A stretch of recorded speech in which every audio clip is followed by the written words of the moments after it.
Alô? Bom dia a todos. Eu vou tentar falar basicamente sobre duas ou três questões. Uma é sobre a importância da educação financeira. E, em segundo lugar, e talvez de maior importância, eu vou falar um pouco sobre as dificuldades e os desafios de você construir programas de educação financeira na sociedade brasileira de hoje. Quer dizer, quais as dificuldades que a situação atual do Brasil coloca para a educação financeira. Bom, para isso eu preparei esses slides. Bom, existem 4 fatores que estão nesses slides que fazem com que as decisões financeiras sejam particularmente importantes nesse momento, né? É muito importante que essas decisões sejam feitas de uma maneira bem informada. Isso é mais verdadeiro no Brasil hoje do que no Brasil de 10 anos atrás. Por quê? Em primeiro lugar, porque a gente passou por um processo significativo de inclusão financeira. Quer dizer, o que esse gráfico mostra, né, o eixo X desse gráfico é os décimos da distribuição de renda, né, quer dizer, indo do 10% mais pobre até o 10% mais rico, e essas duas curvas são a curva para 2003 e a curva para 2009, a partir da pesquisa de orçamentos familiares do IBGE. O que esse gráfico mostra é que, independentemente do seu nível de renda, o teu acesso o grau de inclusão financeira melhorou muito nesse período. Nesse caso aí eu estou medindo o grau de inclusão financeira pelo acesso a cartão de crédito, mas basicamente qualquer indicador que você usar de inclusão financeira, você vai observar um enorme aumento no grau de inclusão financeira. E é importante ressaltar que esse aumento no grau de inclusão financeira ocorreu em primeiro lugar para pessoas com uma dada renda, ou seja, quem há 10 anos atrás tinha uma renda per capita de R$400, tinha uma inclusão financeira. Hoje, uma pessoa com R$400 tem um nível de inclusão financeira muito maior. Então, a primeira coisa que aconteceu é que mesmo para os mais pobres, mesmo para pessoas que não melhorou o seu nível de renda, a inclusão financeira aumentou, ou seja, expandiu a inclusão financeira. Em segundo lugar, né, melhorou a distribuição de renda. Então, não só aquela curva subiu, mas a distribuição de renda brasileira caminhou na direção dos níveis mais altos. A gente sabe que pessoas com níveis mais altos de renda têm níveis de inclusão financeira maior. Então, na verdade, o Brasil, nesse período, teve uma melhora substancial. Bom, o que esse gráfico mostra, né, de novo, indo dos 10% mais pobres até os 10% mais ricos, ele mostra a taxa de crescimento da renda das famílias. Então mostra o seguinte, que entre os 10% mais pobres no Brasil, a renda per capita cresceu 6,5% ao ano nos últimos 10 anos. Enquanto que entre os 10% mais ricos cresceu 1,5%. Ou seja, o que esse gráfico mostra é que a renda per capita brasileira melhorou para todo mundo, mas particularmente mais para os mais pobres. Portanto, como um aumento de renda traz naturalmente a inclusão financeira, também você teve uma inclusão financeira mais intensa entre os mais pobres, não só porque, dado uma renda, você teve um maior acesso aos serviços financeiros, mas porque essas pessoas ficaram menos pobres, e porque ficaram menos pobres, tiveram mais acesso aos serviços financeiros. Bom, as outras duas razões que são importantes é que, em paralelo com essa inclusão financeira, né, em parte, como uma das causas dessa inclusão financeira, o que ocorreu no Brasil e no mundo foi uma diversificação dos serviços financeiros, ou seja, exatamente para tornar os serviços financeiros mais adequados às necessidades de diferentes grupos sociais, você teve uma enorme diversificação. Essa diversificação ela foi importante porque ela promoveu maior inclusão, mas essa diversificação também requer que as pessoas tenham uma melhor educação financeira para poder escolher entre essas diferentes formas de inserção financeira.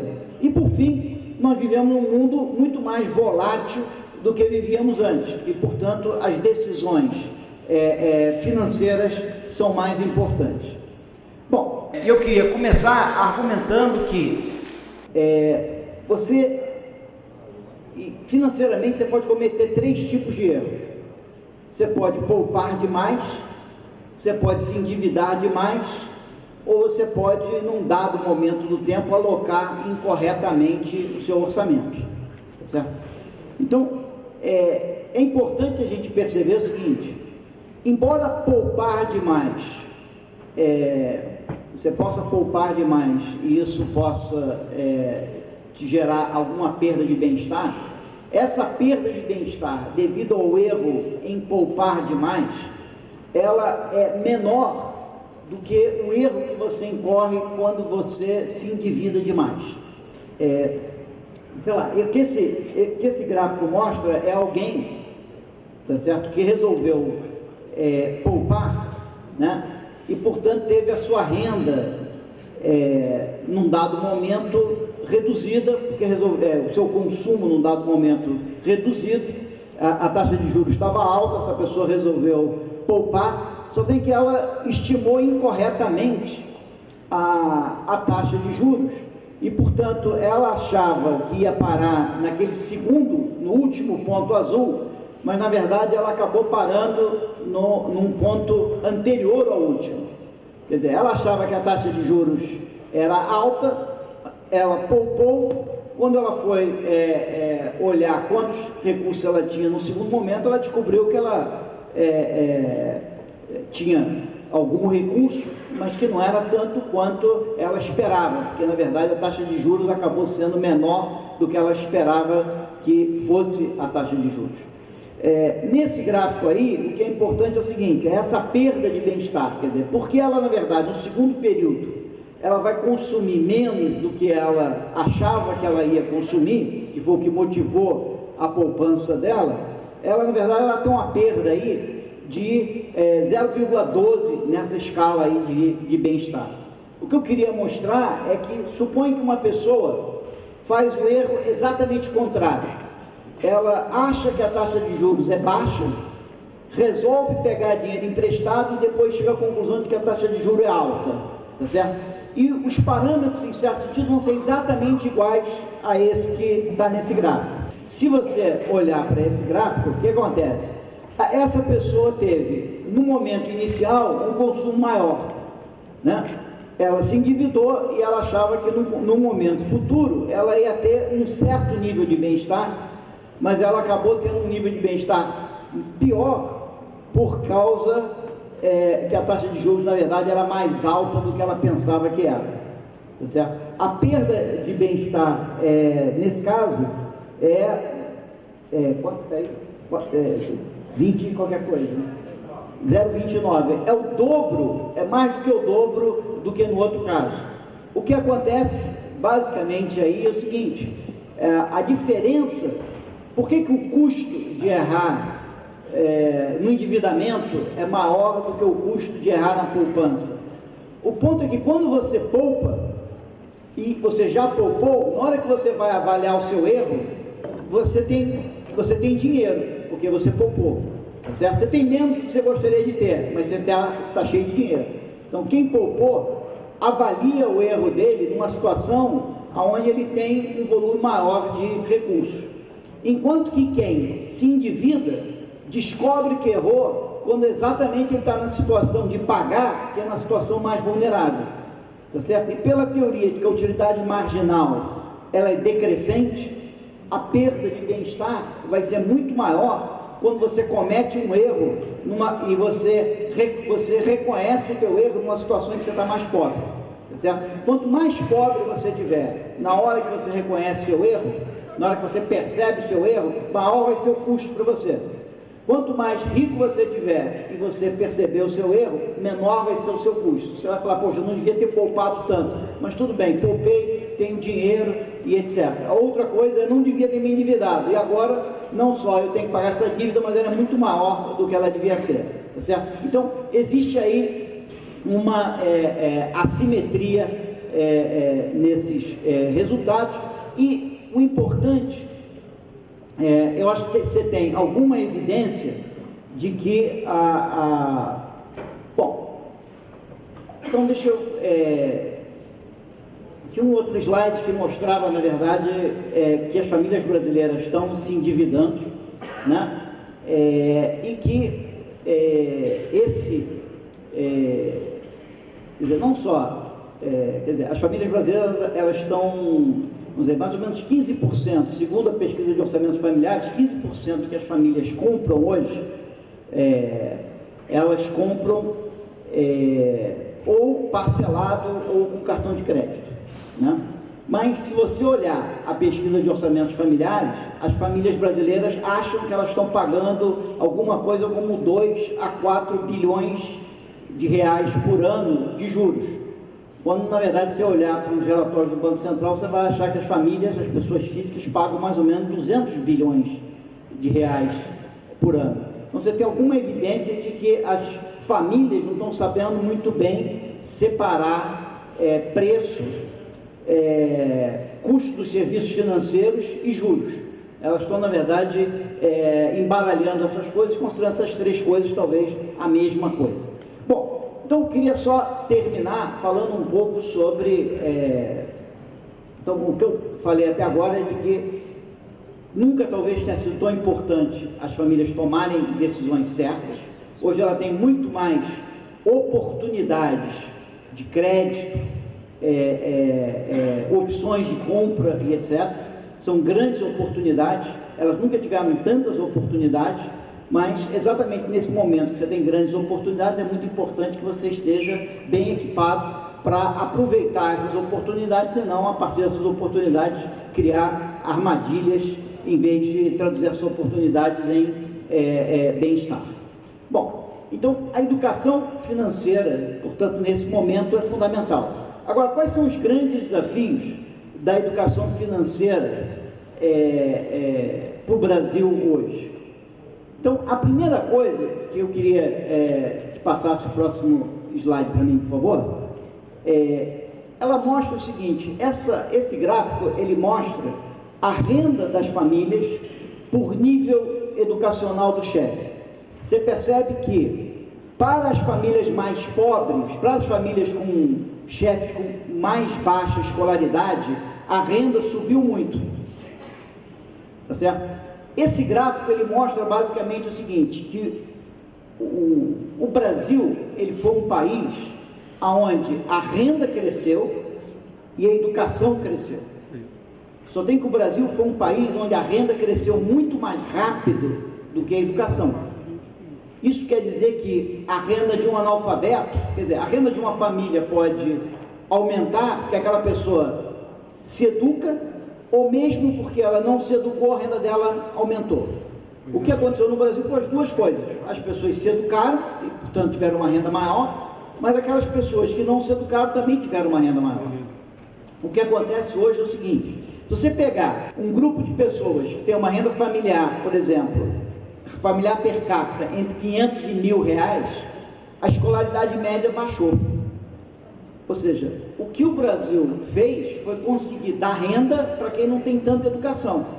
Ora, isso do ponto de vista de educação financeira é um tremendo desafio, porque você incluiu financeiramente pessoas que agora têm uma renda maior, mas que não têm a educação e, portanto, têm dificuldades de entender todos esses instrumentos financeiros, e mais do que isso, além de não ter escolaridade formal, tem pouca experiência com esses instrumentos financeiros. Pode voltar um slide, por favor? Então, a primeira questão é que você tem uma expansão mais rápida da renda do que da educação. Isso dá mais acesso aos serviços financeiros para pessoas com nível de escolaridade mais baixo. A outra coisa é que você tem dados de letramento financeiro baixos, quer dizer, pegando alguns dados aí do INAF, da Fundação Montenegro, você tem que 25% das pessoas têm dificuldade para ler números. Você tem que 45% tem alguma dificuldade para fazer conta.